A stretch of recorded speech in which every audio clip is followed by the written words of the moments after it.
Vamos a abrir nuestras Biblias en Lucas capítulo 3.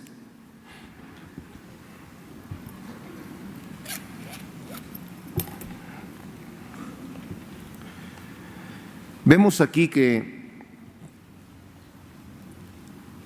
el Señor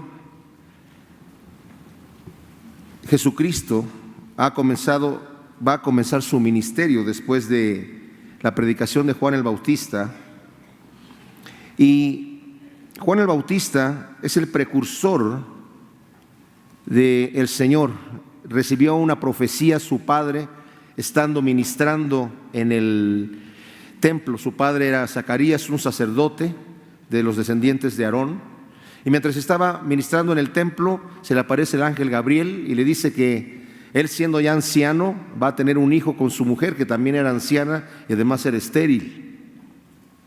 Y le dice el ángel el ministerio que él va a tener. Va a preparar el camino del Señor, va a enderezar sus sendas, y está citando las profecías tanto de Isaías como de Malaquías, porque va a volver el corazón de los padres a los hijos y de los hijos a los padres. Y esto de preparar el camino era una labor que hacían normalmente los reyes cuando visitaban alguna aldea, alguna ciudad. Enviaban personas que preparaban los caminos, llenaban los baches y arreglaban más o menos el camino para que estuviera bonito, que pintaran las casas de la gente y dejaban el lugar agradable para que cuando el rey fuera ahí se llevara una buena impresión y fuera todo agradable a su vista y el camino fuera también cómodo. Y esa era una costumbre, pero aquí se utiliza esa costumbre que existía para hablarnos de una profecía del ministerio de un hombre que va a venir a preparar el camino del Señor. Y el camino que Él va a preparar va a ser a través de un mensaje de arrepentimiento. Esto es importante porque es un mensaje que se ha olvidado mucho. En muchas de las áreas, incluso cristianas, se ha olvidado este mensaje. Y la pregunta que yo quiero hacer, y me la hago a mí mismo, es: ¿estamos realmente arrepentidos? ¿Nos hemos realmente arrepentido? Yo creo que en este momento esta escritura nos va a desafiar para examinar nuestras vidas y veamos lo importante de este paso en nuestra vida. Primero debo decir que el mensaje de arrepentimiento lo viene predicando desde antiguo. Los profetas venían predicando este mensaje, pero para verlo claramente, por ejemplo, en Mateo, vemos nosotros en Mateo 3, que dice: en aquellos días vino Juan el Bautista predicando en el desierto de Judea y diciendo: arrepentíos, porque el reino de los cielos se ha acercado. Más adelante, en el capítulo 4, después de que Jesucristo es bautizado por Juan y es llevado al desierto para ser tentado por 40 días, empieza su ministerio. Estuvo en Galilea, en la zona de Nazaret, Capernaum, Zabulón, Neftalí.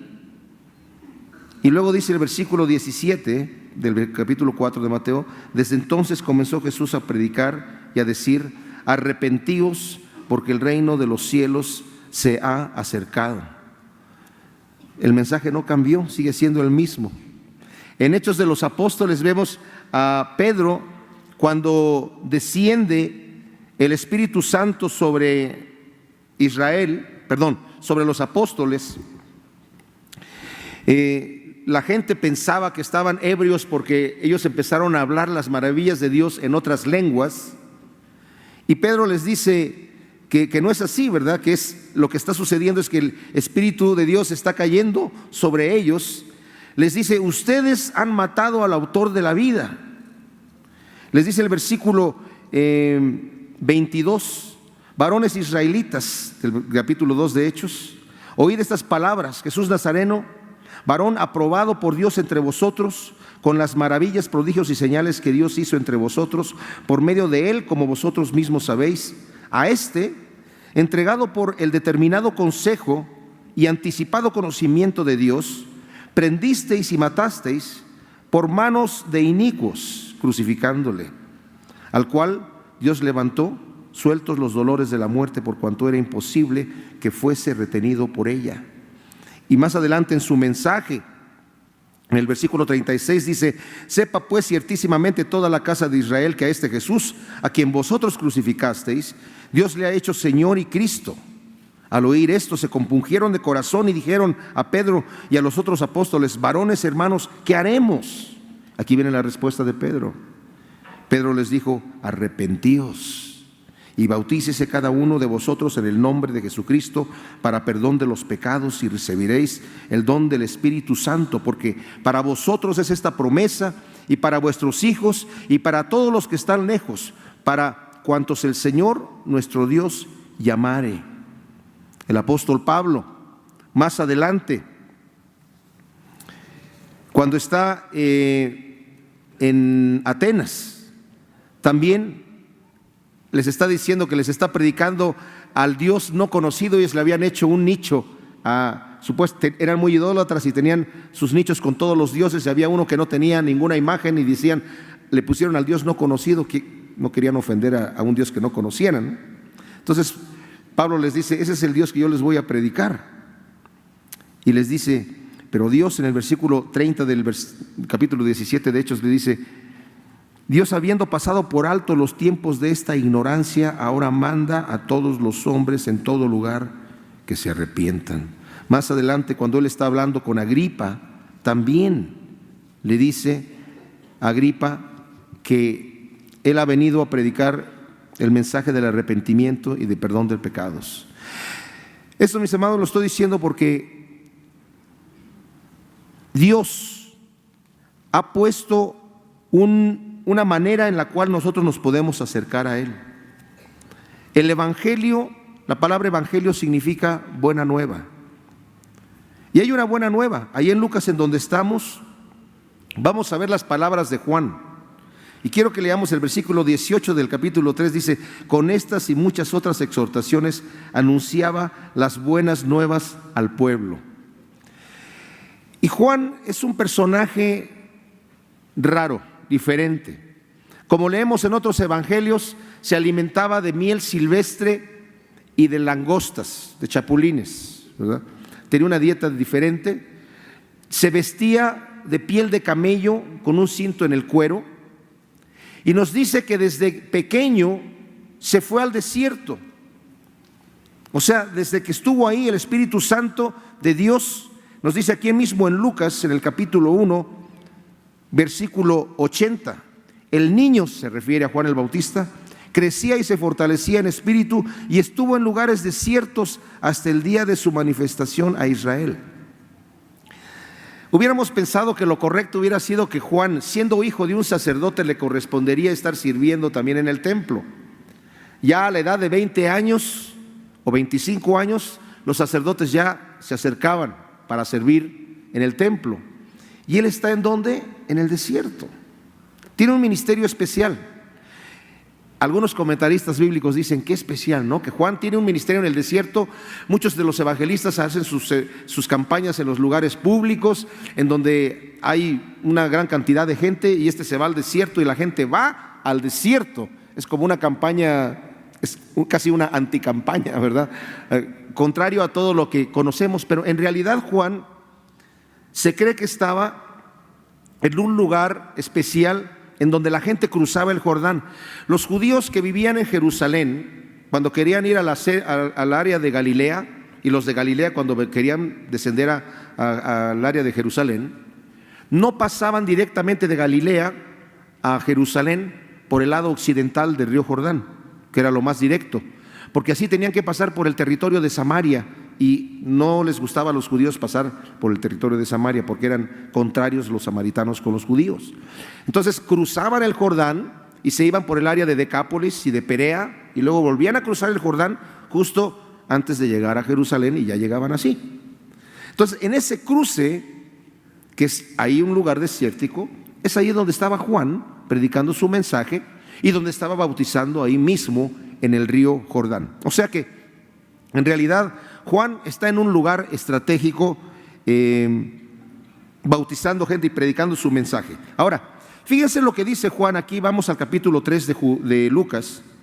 Dice: y fue por toda la región, Juan, contigua al Jordán predicando el bautismo del arrepentimiento para el perdón de pecados. Estoy en el versículo 3 y ahora el 4 del capítulo 3.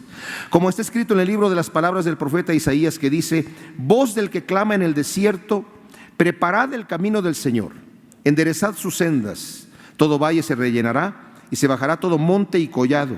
Los caminos torcidos serán enderezados y los caminos ásperos allanados, y toda carne verá la salvación de Dios. Hasta ahí todo está muy bien. Ahora imagínense ustedes, están las multitudes esperando el mensaje del gran evangelista Juan el Bautista, ¿verdad? Y va a empezar su mensaje. Y empieza: buenos días, generación de víboras. Ay, ay, ay. Engendros de víboras. En otras palabras, hijos de víboras. ¿Por qué ese mensaje tan tremendo? Pareciera hasta cierto punto un poco grosero. Generación de víboras. Pero vamos a ver por qué está diciendo esto Juan. ¿Quién os ha enseñado a huir de la ira venidera?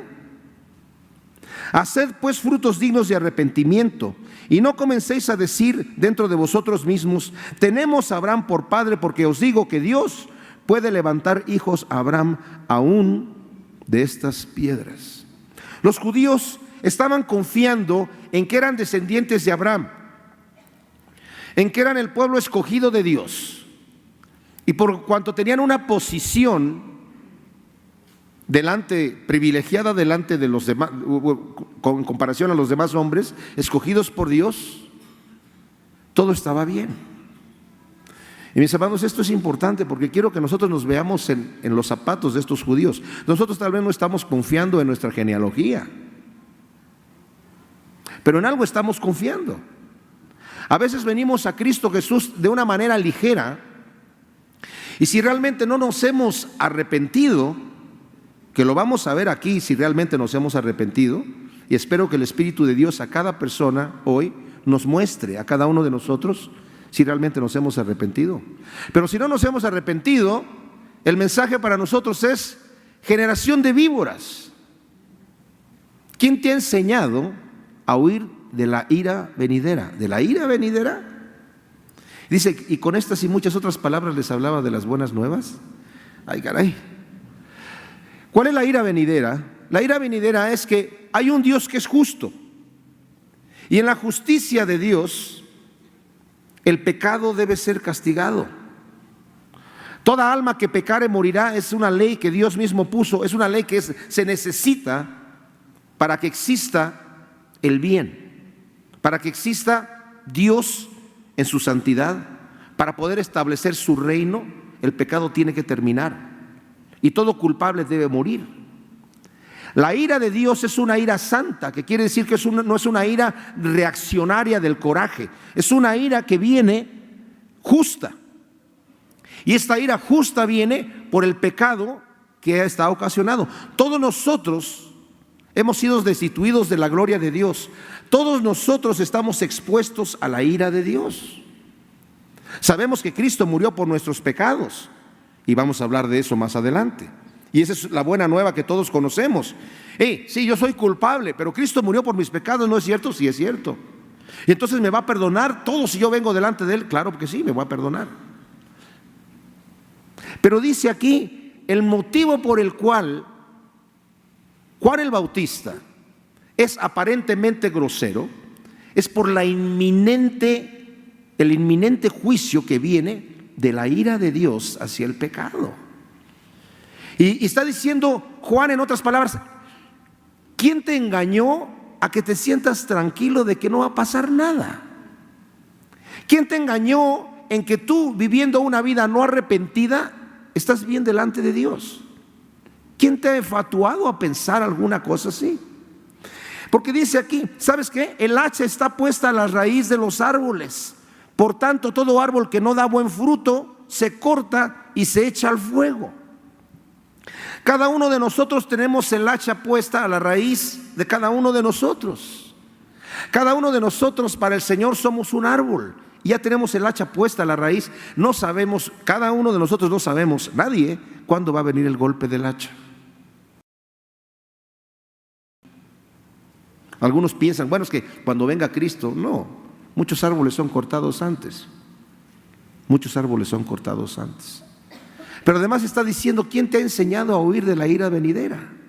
Tienes que hacer frutos dignos de arrepentimiento. Y aquí después empiezan a desesperarse la gente y les dice aquí, la gente preguntaba diciendo, ¿qué haremos? Respondiendo les dijo, el que tiene 2 túnicas, dé al que no tiene, el que tiene que comer haga lo mismo. Vinieron también los publicanos a ser bautizados y le dijeron, maestro, ¿qué haremos? Y él les dijo, no exijan más de lo que os está ordenado. Y también preguntaron unos soldados diciendo, ¿y nosotros qué haremos? Y les dijo, no hagáis extorsión a nadie, no calumniéis y contentaos con vuestro salario. Como el pueblo estaba en expectación, preguntándole todos en sus corazones si acaso sería este el Cristo, respondió Juan, dijo a todos, yo a la verdad os bautizo en agua, pero viene uno detrás de mí más poderoso que yo, de quien no soy digno de desatar la correa del calzado. Él os va a bautizar en Espíritu Santo y fuego, su aventador está en su mano y limpiará su era y recogerá el trigo en su granero y quemará la paja o el heno o el tamo en fuego que nunca se apagará. O sea, lo que está sucediendo aquí es esto. Llegan varios tipos de personas y ¿qué vamos a hacer? La respuesta de Juan casi hasta parece tonta, ¿no? O sea, ¿qué voy a hacer? Bueno, pues tú sabes, si ves a tu hermano con necesidad y tú tienes mucho, comparte. Llegan los publicanos conocidos por ladrones, por estafadores. Ellos tenían permiso, eran judíos que trabajaban para Roma, cobraban los impuestos, tenían que pagarle a Roma una cierta cantidad de impuesto por la zona, pero tenían la capacidad y la autoridad, apoyados por los soldados romanos, de pedir de más y de cobrar más. Y todos los publicanos eran conocidos por estafadores. Se enriquecían a costa de su propio pueblo y por eso eran considerados los peores. ¿Qué haremos nosotros? Pues cobra lo justo. Los soldados también siempre andaban con mordidas por aquí y por allá, calumniando a la gente de que había hecho algún crimen para que les pasaran dinero. ¿Y nosotros qué hacemos? No calumnien, no extorsionen a la gente, no mientan, no calumnien a la gente para sacarles dinero. Hagan lo justo. O sea, en otras palabras, nuestra conciencia, mis amados, sabemos nosotros en dónde estamos fallando. No digamos, yo no aparecí en la lista. No. Cada uno de nosotros sabemos, si tenemos nuestra conciencia suave, si tenemos nuestra conciencia todavía funcionando bien, porque la conciencia es el monitor por medio del cual Dios nos habla.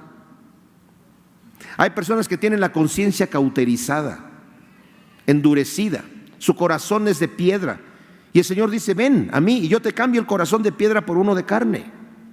El Señor te renueva el entendimiento cuando vienes delante de Él para que te des cuenta y veas tus errores y tus maldades y puedas dar frutos dignos de arrepentimiento. Ahora, esto es algo, decía yo anteriormente, que aún en los círculos cristianos ya no es popular. ¿Por qué? Porque ofende. A nadie le gusta que le digan generación de víboras, hijo de víbora. Alguien dirá, ay no, es que Juan el Bautista sí estaba medio locochona, estaba viviendo, imagínate, viviendo en el desierto comiendo chapulines. No, o sea, y pues sí, va a decir generación de víboras, pero Cristo es muy amoroso y todo eso, sí. En Juan 8 les dice a los fariseos, ustedes son hijos de su padre el diablo. Parecen las parábolas de Juan el Bautista, ¿verdad? Es el mismo mensaje. El mensaje es que cuando la persona es hipócrita, cuando la persona se quiere engañar y está confiando en la mentira, esa mentira no se hace realidad. Y por eso dice aquí, ¿quién te ha enseñado a huir de la ira venidera? A veces somos como el avestruz. ¿Sabían ustedes que el Señor le dice a Job, ¿te diste cuenta que yo hice el avestruz, que es un ave que no tiene entendimiento? En el argumento que están teniendo con Job, le dice, ¿por qué yo haría un ave sin entendimiento? Pero esa es otra cosa. Pero le dice el Señor, mira, el avestruz yo la hice, es un ave que no tiene entendimiento. Que cuando pone los huevos, los cubre con la arena, no sabiendo que el pie los puede pisar. Y cuando nacen sus polluelos, ni sabe que son de él. ¿Y esto quién es? Es un ave sin entendimiento. Pero ¿saben también qué hace el avestruz? Cuando viene el depredador, mete la cabeza en un matorral y dicen, ay, ya me salvé. y toda la avestruz está por fuera. O mete la cabeza en la tierra y dice, yo ya no lo veo, ya no me ve.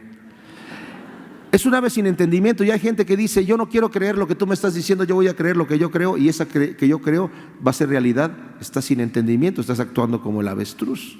¿Quién te enseñó a huir de la ira venidera? Está diciendo aquí.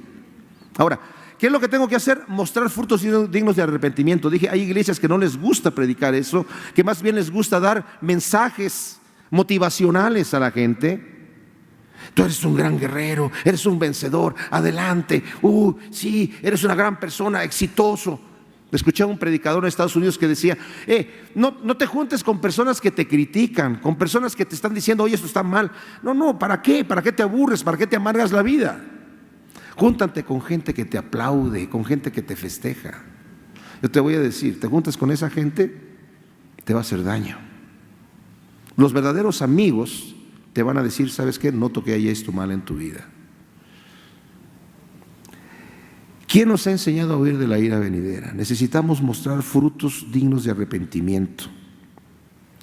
¿Qué cosa es el arrepentimiento? ¿Y cómo puedo yo mostrar frutos dignos de arrepentimiento? El arrepentimiento no solamente es sentirse mal por el pecado, no sentirse mal por algo que yo hice. Eso es remordimiento. El arrepentimiento lleva en sí remordimiento, pero no es. El remordimiento no es el arrepentimiento. El arrepentimiento es sentirse mal y dar la media vuelta y hacer lo opuesto. Exactamente. Por eso dice, tienes que mostrar frutos dignos de arrepentimiento. O sea, si yo iba en esta dirección, me siento mal, pero me doy la vuelta y empiezo en la otra dirección. Les voy a decir qué cosa no es arrepentimiento también. Muchos creemos que es eso. Que me sienta mal por haber pecado solamente porque no quiero ser castigado por el pecado. Y le pido al Señor, perdóname. Yo veo, sí, Señor, no quiero ser castigado, perdóname. Mucha gente cuando está a punto de morir o se ve en peligro de muerte, pide perdón por sus pecados exclusivamente porque no quieren ser castigados. Pero si tuviesen la oportunidad de volver y salir de ese problema, vuelven otra vez. Hay personas que se sienten mal solamente porque fueron descubiertos con las manos en la masa. Qué terrible lo que hice, no lo vuelvo a hacer. Pero si las puedo meter en la masa sin que nadie me vea, las vuelvo a meter. Porque no hay arrepentimiento. Eso no es arrepentimiento, aunque yo me haya sentido mal. Y muchas veces nosotros nos podemos engañar cuando le pedimos perdón a Dios. Señor, perdóname. Solamente estoy queriendo que Dios me perdone porque no quiero que me castigue por ese pecado. Pero si Dios me diese permiso de pecar en ese pecado, yo volvería a Él, porque no lo he aborrecido. No he dicho esto está mal y lo tengo que desechar. Eso no es arrepentimiento. Tampoco es arrepentimiento, dije, solamente porque, me arrepiento y me voy a volver a hacer otra cosa. Por ejemplo, el hijo pródigo, que le pide a su padre la herencia estando el padre en vida, que eso fue un insulto al padre. Le dijo, oye viejo, no te mueres y yo quiero vivir la vida. Yo sé que aquí tienes mucho dinero, pero yo quiero hacer con mi dinero lo que yo quiero hacer. Y aunque no le faltaba nada en su casa, le pide la herencia al padre, el padre le da el dinero de su herencia y el hijo se va, desperdicia todo, y cuando se encuentra tocando fondo, hay hambre en aquella tierra. Además, el único trabajo que puede conseguir es en un chiquero atendiendo a unos cerdos que estaban ahí, y les está dando de comer, y él tiene hambre y quiere comerse los desperdicios que le está dando de comer a los cerdos y no lo dejan. Le dice, no, eso es para los cerdos. Entonces él, en su problema, de repente se pone a pensar y dice, mi padre no trata así a sus propios sirvientes, ya sé lo que voy a hacer, ya no puedo regresar como hijo a la casa. Voy a regresar con mi padre y le voy a decir, Padre, perdóname, he pecado contra el cielo y contra ti. Ya no soy digno de ser tu hijo, de que me llames tu hijo, pero por favor dame un trabajo como uno de tus peones, de tus jornaleros allí en tu hacienda. Y va, se regresa con toda la vergüenza del mundo, se regresa a su casa. Y cuando llega y ve a su padre, de hecho su padre corre hacia él y le dice: Padre, ya no soy digno de ser llamado tu hijo y he pecado contra el cielo y contra ti. El padre ni siquiera lo deja hablar, lo abraza, lo calla a besos y le dice a sus sirvientes: vamos a hacer una gran fiesta, maten al becerro gordo porque mi hijo que era muerto ha vuelto a la vida. Bueno, que el hijo no sabía que eso iba a pasar, eso fue una sorpresa para el hijo. ¿Qué hubiera pasado? Eso para mí es arrepentimiento verdadero, ¿verdad? Que va a enfrentarse con el padre. Pero ¿qué hubiera pasado si el hijo hubiera dicho: hombre, aquí estoy en este chiquero mugriento, hambriento, realmente cometí un grave error habiéndole pedido a mi padre la herencia, no se la debí de haber pedido. Me arrepiento de haberle pedido la herencia a mi padre. Ya sé lo que voy a hacer. Me voy a ir de este cochino lugar. Y voy a ir a otro lugar, a otro país. Voy a empezar a trabajar con una persona que me trate mejor. Voy a empezar a guardar mi dinerito y lo voy a invertir sabiamente. Lo desperdicié en borracheras, en banquetes, con prostitutas, con todo lo que la desperdició. No, sí lo voy a empezar a invertir sabiamente. Pero no, a mi papá no lo voy a ver nunca, no. Al viejo yo no lo quiero ver, quién sabe qué me va a decir. ¿Ese sería arrepentimiento verdadero? No. O sea, se sintió mal, se arrepintió de lo que hizo, pero no para volver a su padre. Y el arrepentimiento que nosotros tenemos de nuestros pecados, si solamente nos estamos arrepintiendo para dejar de hacer lo que estuvimos haciendo, sin volvernos a Dios, mis amados, no es arrepentimiento verdadero. Nosotros sabemos que tenemos un Dios amoroso. Este joven sabía, mi padre lo trata así a su gente, pero no se esperaba la sorpresa que el padre lo iba a abrazar y lo iba a recibir y ni siquiera lo iba a dejar hablar. Tal vez el hijo hubiera pensado: bueno, mi padre era rígido, ¿qué tal si llego yo a la casa y me dice mi padre: mira nada más cómo estás, andrajoso, mugriento, sin nada, flaco, no puedes ya casi ni caminar, me alegro. Eso le pasa a los hijos que son así. O le puede haber dicho: ¿cómo te atreves a venir aquí de día? ¿No sabes que me insultaste delante de toda esta gente que salió fuera de sus casas a ver que tú te ibas y yo te estaba gritando que no te fueras y tú me dijiste: ahí nos vemos, viejo, no vuelvo nunca más aquí? ¿Cómo te atreves a venir aquí de día? ¿Y qué quieres, que te reciba en la casa? Mira, ¿quieres trabajo? ¿Sabes qué vas a hacer? Vas a limpiar el estiércol de los establos. Y no te quiero ver aquí cerca. No quiero que me digas papá jamás. No quiero que hables conmigo. Habla con Juanito. Conmigo no te vas a entender, jamás, nunca. Y vas a dormir en el establo, ahí mismo.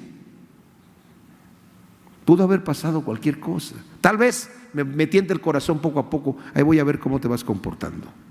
¿Qué pasa? El padre, cuando lo ve, lo estaba esperando todo el tiempo y lo ve venir de lejos y apenas se da cuenta quién es, se le tira encima, lo abraza y hace una gran fiesta. El hijo no sabía que eso iba a pasar. Muchas veces nosotros vamos con esa actitud en nuestro corazón pensando: ay, pero si voy al Señor, ¿qué me va a pasar después de todo lo que he hecho? Y el diablo te dice: ¿tú crees que puedes llegar a Dios así nada más? ¿Cínico? ¿Tú crees que a Dios le puedes decir: ay, sí, perdóname otra vez? Ya le dijiste eso 20 veces. ¿Saben qué? Sí, podemos llegar al Señor. ¿A quién más iremos? ¿A quién más vamos a ir? Si estamos tocando fondo, si hemos hecho algo malo y si decimos: bueno, ok, pues ya, Dios me entiende, así soy. No, así no eres. Dios te entiende, pero no eres así. Dios quiere trabajar en nosotros la perfección. Y el arrepentimiento, mis amados, déjenme decir una cosa: no es una labor del pasado, no es algo que yo me arrepentí hace 20 años y yo vivo una vida. No, yo me tengo que estar arrepintiendo constantemente y constantemente debo dejar que el Espíritu de Dios esté moldeando y enterneciendo mi conciencia para que pueda escuchar la voz de Dios, porque el arrepentimiento tiene que ser constante. Así que el arrepentimiento no solamente es sentirme mal por el pecado que he hecho, es sentirme mal por el pecado que he hecho, salir de ahí, dar la media vuelta y hacer lo opuesto, pero no solamente llega ahí, sino ir lo opuesto y llegar e irme a Cristo Jesús. Si no llego a hacer la conexión de ir en contra de Dios, a darme la vuelta, hacer lo correcto y tomarme del Señor, no realmente me he arrepentido. Y por eso la pregunta: ¿nos hemos realmente arrepentido? Ahora, no podemos pasar ese paso. El Señor le dijo a Nicodemo: tienes que nacer de nuevo, Nicodemo. Si quieres entrar al reino de los cielos, por mucho que te portes bien, no vas a poder entrar en el reino de Dios. Tú sabes que Isaías dice, Nicodemo, que las buenas obras son como trapos de inmundicia delante de Dios. Tus buenas obras como hombre natural son porquería delante de Dios. El hombre natural no se puede portar suficientemente bien para que Dios acepte sus obras. Pero si tú naces de nuevo, como una nueva criatura, ese espíritu que mora en ti, como nueva criatura, es capaz de hacer que tus obras sean aceptables delante de Dios. Y ahora sí puedes presentar tu cuerpo en sacrificio vivo, santo y agradable a Dios.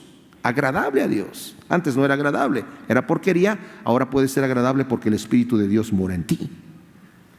Pero antes de nacer de nuevo, es necesario que nazcas del agua y del Espíritu. Y aquí dice Juan: yo los estoy bautizando en agua para arrepentimiento. Si no has pasado por el arrepentimiento y es solamente, es que yo recibí, Señor, yo te recibo como mi Señor y mi Salvador, amén. Hay gente que dice, ven a Cristo, ¿verdad? Él te va a perdonar y te va a salvar. Y vas a entrar al reino de Dios y no hay problema, tus pecados son perdonados. Pero no hablan del arrepentimiento. El mensaje no se ha dado. La buena nueva no ha entrado. Si nada más hablamos de la salvación sin el arrepentimiento, no hemos dicho nada. Estamos engañando a la gente. Y estamos engañados nosotros mismos. Y podemos decir, generación de víboras, ¿quién nos ha engañado a huir de la ira venidera? Entonces, ¿qué tengo que hacer? Muestra frutos dignos de arrepentimiento. ¿Estoy mostrando frutos dignos de arrepentimiento? ¿Sí o no? Cada uno de nosotros tenemos que analizarnos. Ahora, para terminar, quiero que leamos las palabras del Señor que nos dice aquí. Ustedes saben que el Señor escribió unas cartas. Tenemos cartas de Pedro, de Juan, de Pablo. Y en Apocalipsis 2, el Señor le dice al ángel que escriba la carta, o al mensajero: escribe al ángel de la iglesia, más bien le está diciendo a Juan, en Éfeso. Versículo 2: yo conozco tus obras, tu arduo trabajo y paciencia, que no puedes soportar a los malos, y has probado a los que se dicen ser apóstoles y no lo son, y los has hallado mentirosos, y has sufrido y has tenido paciencia, y has trabajado arduamente por amor de mi nombre, y no has desmayado. ¡Wow! Una iglesia de 5 estrellas. ¿Sí o no? O sea, imagínense ustedes, yo conozco tus obras y tu arduo trabajo. No es trabajo cualquiera, es tu arduo trabajo y paciencia, y que no puedes soportar a los malos, y has probado a los que se dicen ser apóstoles y no lo son, y los has hallado mentirosos. Además, has sufrido y has tenido paciencia y has trabajado arduamente, nuevamente, y no has trabajado así nada más, has trabajado todo eso por amor de mi nombre, y no has desmayado, has estado constante. Les digo, mis amados, esta es una iglesia de 5 estrellas, pero tengo contra ti, dice el Señor, que has dejado tu primer amor. Ah, bueno, Señor, pero ya dijiste, ¿verdad? Que, o sea, conoce nuestras obras, nuestro arduo trabajo, y queremos decir por amor de tu nombre, Señor. Pero tengo contra ti que has dejado tu primer amor. No lo veamos a la ligera, porque el Señor dice aquí: recuerda por tanto de dónde has caído. Ese es el primer paso. Recuerda de dónde has caído.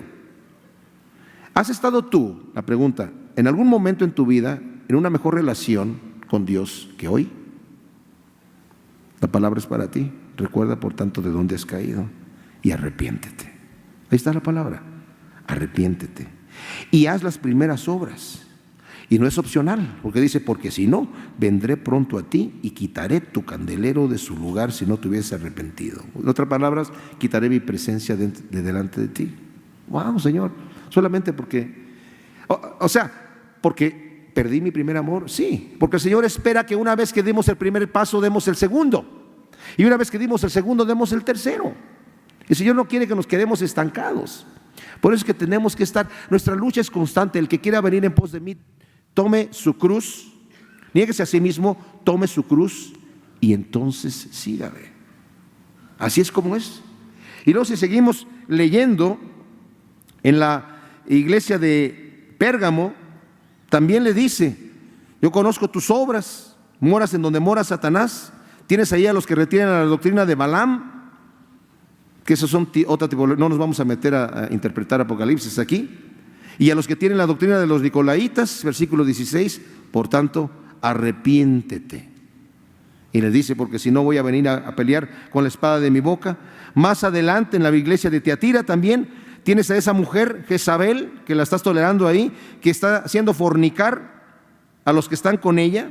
No nos vamos a meter a interpretar esto aquí. Yo le he dado tiempo que se arrepienta y no se quiere arrepentir, la voy a echar en cama. Y con ella, los que adulteran con ella, si no se arrepienten. En el mensaje a Sardis, dice: yo conozco tus obras, que dices que tienes nombre de que vives y estás muerto.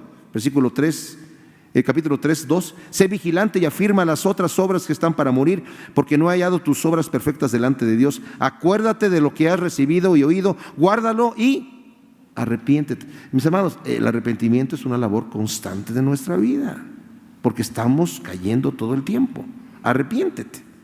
Al Filadelfia le dice también, bueno, no le dice a la Filadelfia que te arrepienten, a la Odisea, versículo 19: yo reprendo y castigo a todos los que amo, sé pues celoso y arrepiéntete. He aquí, yo estoy a la puerta y llamo. Si alguno oye mi voz y abre la puerta, entraré a él y cenaré con él y él conmigo. Al que venciere le daré a que se siente conmigo en mi trono, así como yo he vencido y me he sentado con mi Padre en su trono. El que tiene oído, oiga lo que el Espíritu dice a las iglesias. El Señor quiere que nos arrepintamos definitivamente y que constantemente estemos en este proceso de hacer un examen de nuestra vida, porque estamos cayendo todo el tiempo. Voy a concluir con esto que leí en un comentario bíblico de 1845. Tremendo hombre de Dios, Simeón. Dice: la noticia más grande que podemos escuchar para nosotros es que nuestros pecados han sido perdonados por el Señor. Una vez que nos hemos arrepentido y hemos venido delante de Dios confesándole a Él, no al hombre, nuestros pecados: Señor, perdóname. El Señor en ese momento nos perdona, nos lava y nuestra cuenta es limpia. Él no se va a acordar de nuestros pecados. ¿No es eso excelente? Cuando venimos delante de Dios, saber que al momento que nos arrepentimos y le pedimos perdón, el Señor borra completamente todo lo que está en nuestra contra. Esa es la noticia más grande que podemos escuchar. Dice: pero si pudiese haber una noticia mayor que esa, una buena nueva mayor a esa, es que tenemos un sumo sacerdote, Cristo Jesús, que con su propia sangre ha entrado no al lugar santísimo, sino al mismo cielo. Con su sangre se ha sentado a la diestra de Dios e intercede por nosotros. De manera que no solamente me perdonó de los pecados en el pasado, sino de los pecados que estoy cometiendo ahora, porque como pecador sigo cometiendo pecados. Pero hay una gran diferencia entre el pecador arrepentido y por su condición de pecador de repente cae, al cínico aquel que está engañado a huir de la ira venidera. Mis hermanos, dejemos que el Espíritu Santo, en este momento que voy a orar, nos convenza de pecado y sepamos que no tenemos que escuchar la voz del enemigo que nos dice: ¿para qué te vas a acercar a Dios? Dios te va a pegar. Vayamos como el hijo pródigo: yo no sé qué va a hacer mi padre conmigo, pero yo voy a ir ahí. Les voy a decir lo que va a hacer el Padre, porque ya lo sabemos, ya conocemos la historia. Va a correr a ti, te va a abrazar, te va a besar y va a ser una gran fiesta. Porque la voluntad de Él no está con la vara para pegarnos. Cristo dijo: yo no he venido para condenar al mundo, sino para que el mundo sea salvo por medio de mí. Entonces, entendamos que tenemos un Dios que nos ama, pero es necesario que nos arrepintamos. Y esa es la buena nueva. Tenemos vida eterna, pero no nos dejemos engañar. Tenemos que tener frutos en nuestra vida. El árbol se conoce por sus frutos. Si no tengo frutos, el hacha está puesta a la raíz de los árboles. Así que examinemos nuestros frutos, y si no tengo frutos dignos de arrepentimiento, pongámonos a cuentas delante de Dios en este día.